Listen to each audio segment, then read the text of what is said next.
Somewhere in Ireland in the year 1912, a monastery burned.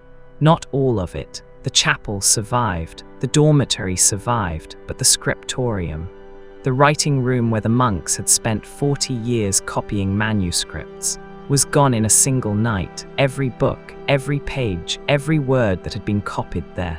Gone except one. A single page, singed at the edges, water-stained, still legible, was found 3 days later in the ash by a young monk named Brother Ciarán. He read it and then he understood exactly why someone had started the fire, what was on that page, and what did Brother Ciarán do next, and why does his choice, made in a burned-out room over 1,000 years ago, describe something that you faced, possibly, this week, the Abbey of Inis Mór. I have lightly changed the name to protect the historical record. Sat on a windswept promontory on the Irish western coast. 40 monks, cold stone, sea wind at every window. They were a copying community. That was their work and their purpose. Texts came to them from across Europe, scripture, philosophy, medicine, history, and the monks copied them by hand, one page at a time, so the knowledge would survive. Brother Ciarán was 23 years old and 3 years into his vows. He was not remarkable in any obvious way. He was a careful copyist. His letters were consistent, his margins clean. He made no mistakes that anyone would notice. He did not call attention to himself. This last quality, it turns out, was something he had been working at very deliberately. Because Ciarán had discovered something 6 months earlier by accident, while copying a text from a locked chest the abbot kept in his private rooms. He had been asked to recopy a water-damaged page, routine work, and in doing so he had read it. The page recorded a series of financial transactions, land transfers in the abbot's own hand between the monastery and a powerful local lord, transactions that had been made. The dates made this clear.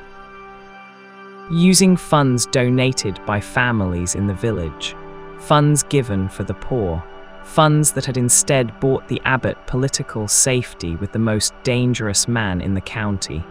Ciarán had recopied the page, said nothing, put it back, and spent 6 months telling himself it was not his place to speak. The fire started on a Thursday night in February. The monk's chronicle, which survived because it was kept in the chapel, records it simply.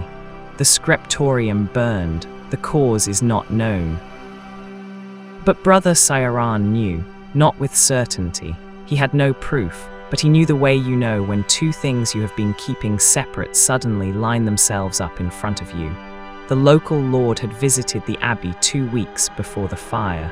Ciarán had watched from the cloister as the abbot met him at the gate. There had been an exchange, a document passed between them. The lord had looked satisfied, the abbot had not. 3 days after the fire, searching through the ash for anything salvageable, Ciarán found the page. It was the same page he had copied 6 months ago, the financial record. The page the abbot had needed to disappear along with everything else in the scriptorium.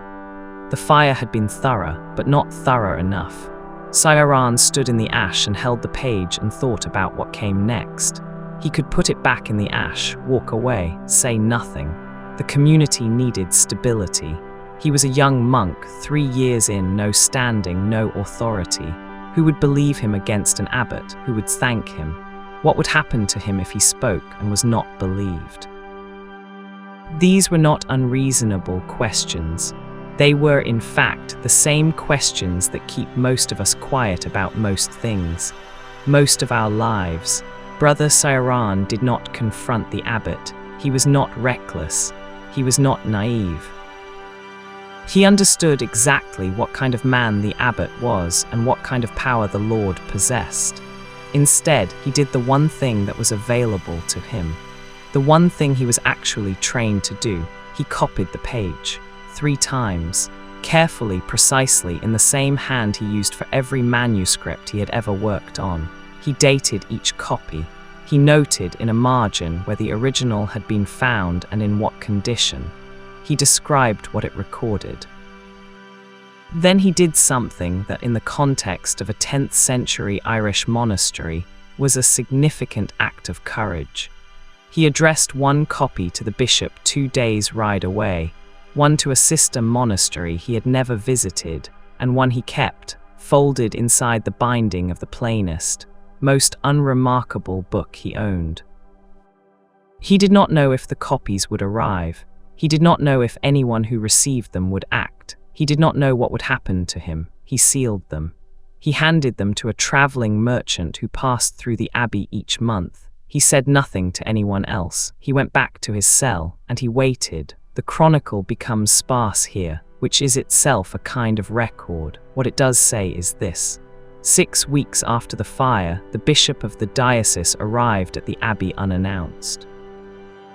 He was accompanied by 2 clerks, and a man described only as a recorder of accounts.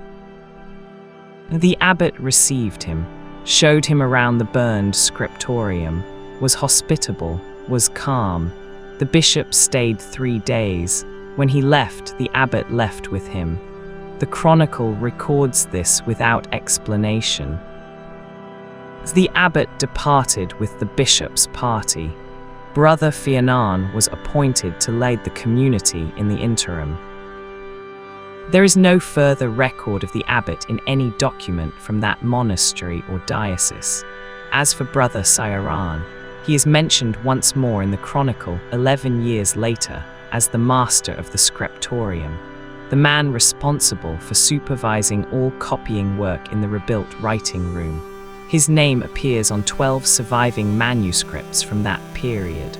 All of them are precisely copied. All of them have clean margins, and in the bottom corner of each one, so small you would miss it if you were not looking, is a tiny mark, a single flame shape drawn in red ink. He never explained it. He did not need to. You know something, not necessarily something dramatic. Maybe not something that involves fraud or fire, but something that is not quite right in a place where you have some connection to what happens. Something you have watched or heard or read and have thought, someone should say something about this. But it should not be me. I am too new. I am too junior. I do not have the standing. I will wait until someone else notices. It is not my place. If I say something, what happens to me? Brother Ciarán asked all of these questions too. He was 23 years old, 3 years into his position, facing a man with considerably more power than himself. His questions were reasonable. His silence was completely understandable. He chose, eventually, not silence. But the smallest, quietest, most technically precise form of truth-telling available to him. He copied the page. He sent the copies. He used the one skill he had. The discomfort you feel when you know something that needs to be said. It is not weakness. It is not paranoia. It is your conscience identifying a gap between what is true and what is being allowed to stand as true. That gap does not close on its own. Someone has to close it. And the person who closes it is usually the one who was least expecting to. 12 manuscripts, 11 years of work, and in the corner of each one, that small red flame. I have thought about what it means for a long time, and I think it means this. He never forgot. Not what he had found, not what he had done with it, not what it had cost him to do it. He carried it not as a burden, but as a mark.